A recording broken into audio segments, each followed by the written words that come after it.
Welcome to Northlandia, a place to bring you curiosity because here you'll find curiosities. I'm Wyatt Buckner of the Duluth News Tribune, and I'll be your guide as we discover the unique and fascinating stories here in the Northland. Here we celebrate the region's distinctive people, places, and history. In this episode, we look at the largest fishing lure to have ever been brought out on Lake Superior. Let's venture forth into Northlandia. If you ever find yourself walking through a stairwell at the University of Minnesota Duluth's Research Laboratory building, you might just miss a 22-foot-long fishing lure hanging above you. Here to discuss this giant lure is arts and entertainment reporter Jay Gabler. Jay, thanks for joining us again. Absolutely, Wyatt. I'm so glad to have been the reporter who had the opportunity to witness the largest fishing lure on Lake Superior. Asterisk, we can't absolutely prove that there has never been a larger fishing lure seen on Lake Superior, but we have no evidence that is not a true statement. We have no evidence of a larger lure that has ever been brought out on the largest of the Great Lakes. I liked how when you asked during the interview about it, you asked the question, is it the largest fishing lure? And very confidently said, yes. I can't pack it up, but yes, it is definitely is. And these are people who know a lot more about Lake Superior than just about anyone living in Duluth. So I feel like they're good sources. Now, they may be a little biased in this case, given that they have the lure, but I'm getting ahead of us here. And before we jump right into the story here, I want to give some little fun update news because we are now officially Northlandia, an award-winning podcast.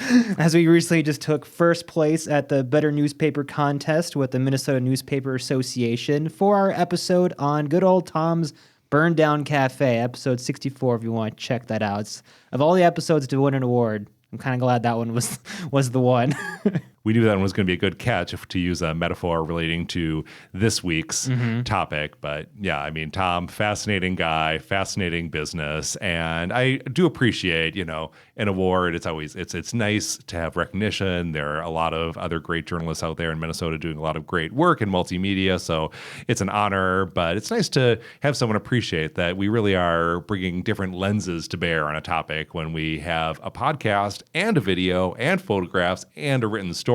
They don't all just say the same thing, which is my way of telling you, listener to this podcast, thank you for listening. Now also go check out the video, check out the photos, check out the story. And to clarify, it is for best use of multimedia. So definitely was encompassing of the whole multimedia aspect of it. And I feel like it better showcases, the fact that the story itself is interesting. Your stories out here in the Northland is what carries the podcast, carries the column. So thank you for sharing your stories. Thank you, Tom, for letting us come check you out. And thank you for keeping your business closed for the hour it took for us to talk to you before unleashing the crowd of people. If you want more context for that, check out the episode. Yeah, I told Wyatt he should take the certificate, given that he contributes more to the multimedia in these features. But then Wyatt pointed out maybe we should give it to Tom, or as he introduced himself, Tom. Maybe that come back up again if we ever try to vote for another mayor of Northlandia. But that's beside ourselves here. Back to the giant fishing lure of Lake Superior. So let's start with the big question.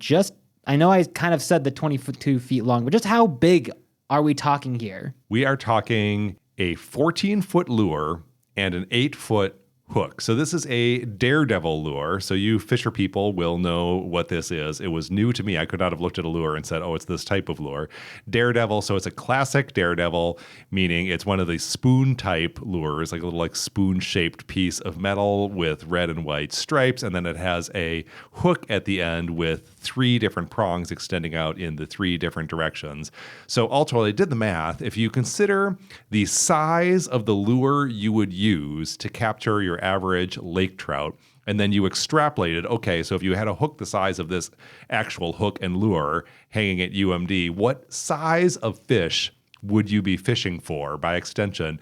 And in Northlandia terms, that fish would be somewhere between the length of the tree at Bentleyville and the height of the grain elevator over in Superior with the Christmas tree on top of it. Dang. So basically larger than any fish that has ever actually lived, even in the dinosaur era. The closest you get, I did go deep, so to speak, on this, and the closest you get are conglomerations of tiny organisms that do kind of hang on to each other, barrier reef style. That kind of gets somewhere near the 100-foot plus mark, but anyway, big lure. We really would need a bigger boat. Yes. And yeah, that's why I said to Doug Ricketts, who will come into the story in a moment, I mentioned Quint from Jaws to him, and he's like, yep, we definitely need a bigger boat. And so how did you get the idea to write about this giant lure? Steve Wick is a friend of mine who is a grant administrator at UMD, and he was mentioning to me that he had an opportunity to tour the Large Lakes Observatory at UMD, and he knows that I work on this series, Northlandia, and he said, did you know that they have a giant fishing lure there? And I immediately sent myself an email. I'm like, this absolutely sounds like a Northlandia story. So thank you, reader and friend Steve, for the tip that led to this story. Mm-hmm. And where specifically is the lure right now in the building? I already talked about it's in a position where you could easily walk right past it and be completely unaware that this giant lure is hanging above you. Yes. So to contextualize this a little bit for the listener, it is at the Large Lakes Observatory, which is in the research laboratory building at the University of Minnesota Duluth. I will let Richard Ricketts, who goes by Doug and has the title of Marine Superintendent for the research vessel Blue Heron and Senior Research Associate at the Large Lakes Observatory, tell you what the Large Lakes Observatory is. So the Large Lakes Observatory is a research institute at the University of Minnesota Duluth, and we have gathered a group of researchers that study lakes around the world, large lakes that are around the world, the largest being Lake Superior, right outside our front door. And this was a little bit of an eye-opener to me because I knew we had a Large Lakes Observatory as part of UMD in Duluth. And I'm sorry, I should have known better, having been in academia, but I kind of thought, well, they study Lake Superior and they just call it the Large Lakes Observatory because why not? No, they actually have scientists literally around the world. There are a lot of large lakes in the world and they study many of them, and it's all work that ties back to this research facility here in Duluth. And the physical location of the Large Lakes Observatory is as part of the research laboratory building. Great name. You'd think there'd be a naming opportunity there for some large donor, but I can't, that's not my job to sell that. Anyway, the research laboratory building is the last vestige of UMD that still operates on what was the original UMD campus. I'd never been there. Had you been there before, Wyatt? Not in that building specifically, no. Yeah, so it's called the lower campus because now, I mean, if you are in Duluth and you think, oh, UMD, I know where UMD is, what you're actually thinking about is the upper campus, which is everything that's been built since roughly I think 1948 they started building, and most of it, most of UMD's operations moved up there in the 1950s. So for a very long time, UMD has been where it is now, but it started down at this lower campus. And I won't get into the whole history of UMD, but there were a few buildings there. The original main building has burned down, but they preserved some arches there so you can see where it was. It's a park. It's a really fun place to visit. You should definitely check it out if you are in Duluth and curious about this kind of thing. And then other buildings that were formerly part of what was the sort of predecessor institution that is now UMD have been turned into apartments. And then UMD still has this one building, and that's where they do research, and that's where the Large Lakes Observatory is. So physically, that's where we're talking in Duluth. So maybe before we get into the origins of the lure itself, maybe we should talk about how the lure got onto Lake Superior, because it didn't just float out there. It was transported on a boat of some kind. That's right. So the Large Lakes Observatory has a research vessel, and I will let Doug Ricketts tell you about the Blue Heron. So the Blue Heron was a fishing trawler on the Atlantic Ocean. It was built in 1985. We purchased it in 1997 and outfitted it as a research vessel, and its first year of work was 1998. So what we attempt to do is facilitate researchers going out on all of the Great Lakes to do any type of research that they want to do. Geology, biology, chemistry, physics. So that's our primary goal, is to be able to help researchers get out on the Great Lakes. So now let's get into who made the lure and when exactly. So we had to do a little digging to find out when the lure made its one appearance on Lake Superior. It was suspended from the back of the Blue Heron, which, as Doug mentioned, was originally a fishing vessel. So this is a temporary sort of return, quasi-return to its history for the Blue Heron. And the day that it went out on the lake looked like it was a beautiful day, went, out through the ship canal under the lift bridge. There is video evidence, which you can see over at DuluthNewsTribune.com. And it was April 1st, 2013. So yes, April 1st, it's kind of a joke, but also the intention was to draw attention to a very real problem in Lake Superior and the Great Lakes. Here is the voice of John Simonson, who is currently retired, but was at that time first mate on the Blue Heron. And yes, he's the guy who made the lure. I don't know, just on my own time, I was monkeying around in my garage and scrap material and stuff, and ended up with that.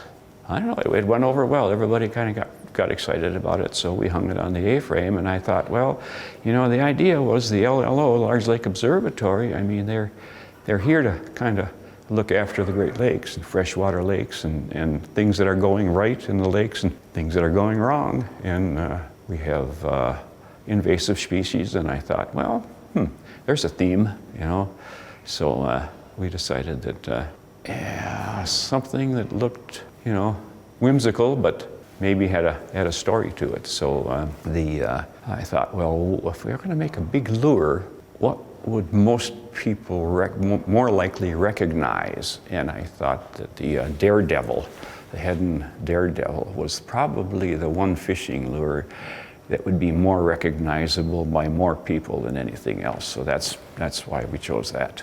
So I know he made this on his own time, but did he have funding for it at all? Did he have any resource to pull from for this? No, I'll let John tell you what he used to make this material and the one expense for this giant lure that came out of his own pocket. Well, mostly it was just stuff I had laying around. It was scrap material. I did it on my own time. And scrap material, I scrounged pieces of angle iron and flat bar. And I think I used the fabric over the surface is a painting tarp that I stole from my friend Mary and stretched that over there. And then I'd worked in the shipyard, and they had given me some outdated two-part epoxy paint.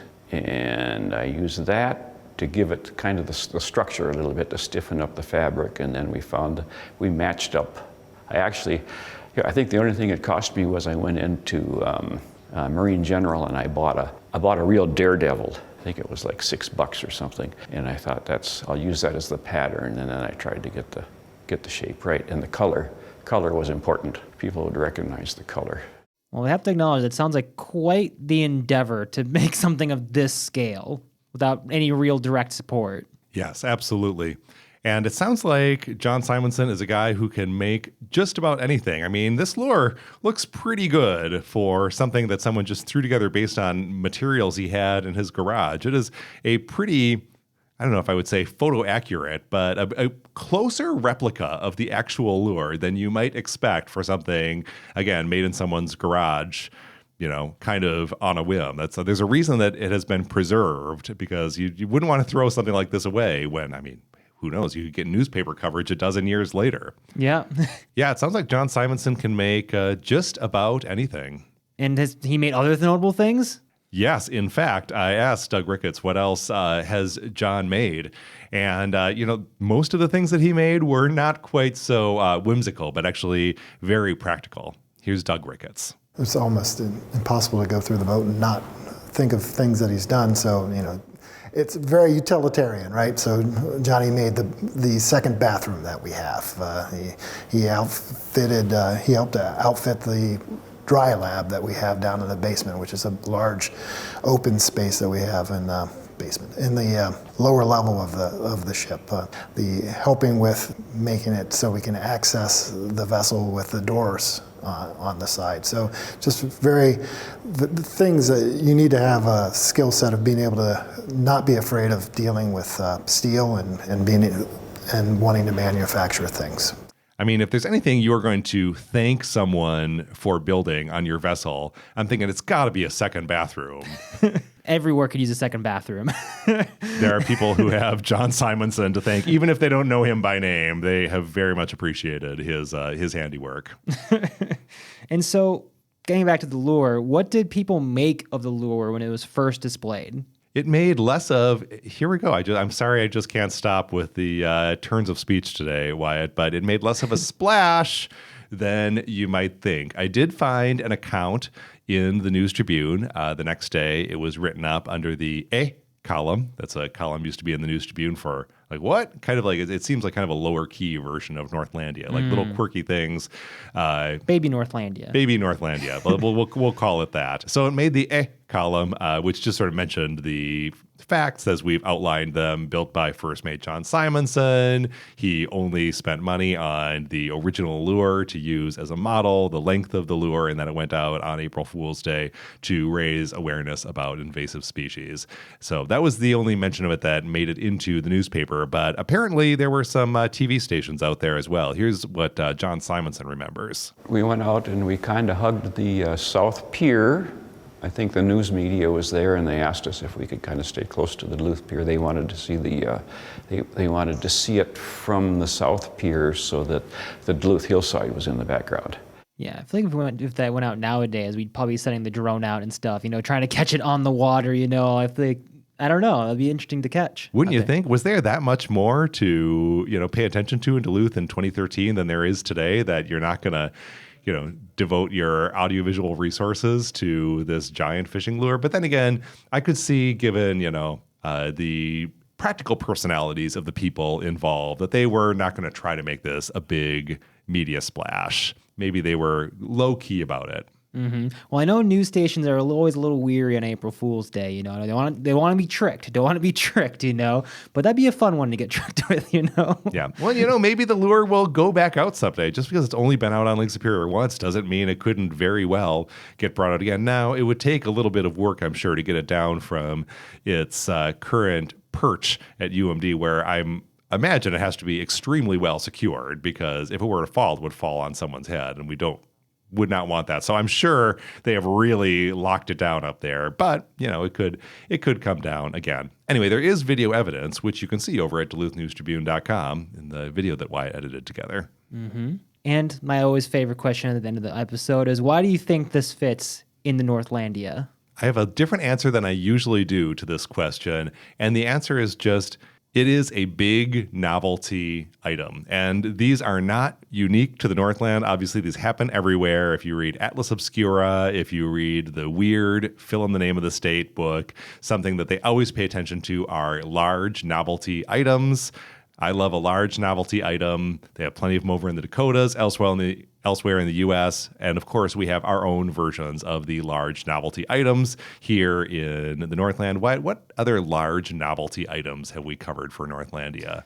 Ooh, well, off the top of my head, we don't know where it is, though. That's the Clark the Shark. I'd say it's a little bit more than a novelty item, but that's just what came to my mind initially. You've talked about a lot of statues with Terry. Some of those might be considered large novelty items. Mm-hmm, that's very true. We love our Iron statues Man. here. Yep, the Iron Man. Is larger than life. Mm-hmm.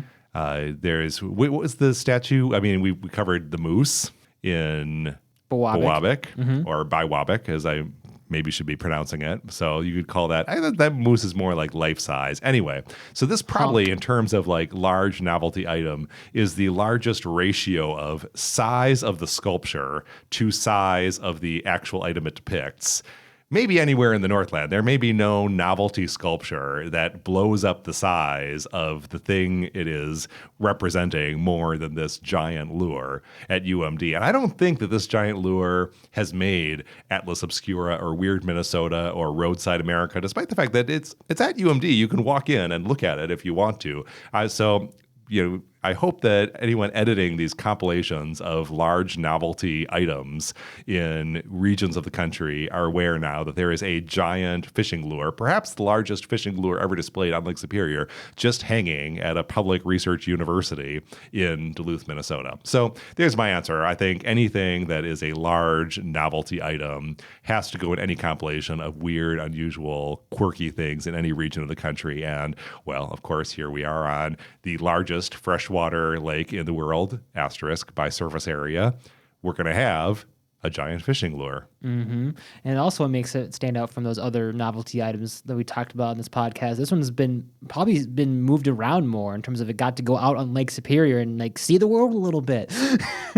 Yeah, you could write a children's book about this fishing lure if you could anthropomorphize it a little bit. I hope that it, fulfilled John's hope that it would raise awareness of the problem of invasive species. There's perhaps a little bit of a leap there, given that the real life invasive species that we face in Lake Superior and the Great Lakes generally are not the kind that you really need or should have a giant hook to catch. It's, doing more boring things, although, more challenging things perhaps, like separating the Mississippi River from the Great Lakes, in any way possible, or, emptying the bilge on boats and checking the ballast tanks and all this kind of thing. Mm-hmm. And you end up with, things like, what are invasive species? It's in the story. You have to read the article of everybody. I can't help you here, unfortunately. My knowledge is very, very minimal. But it's whatever it is, it's not the size of, the Bentleyville Christmas tree.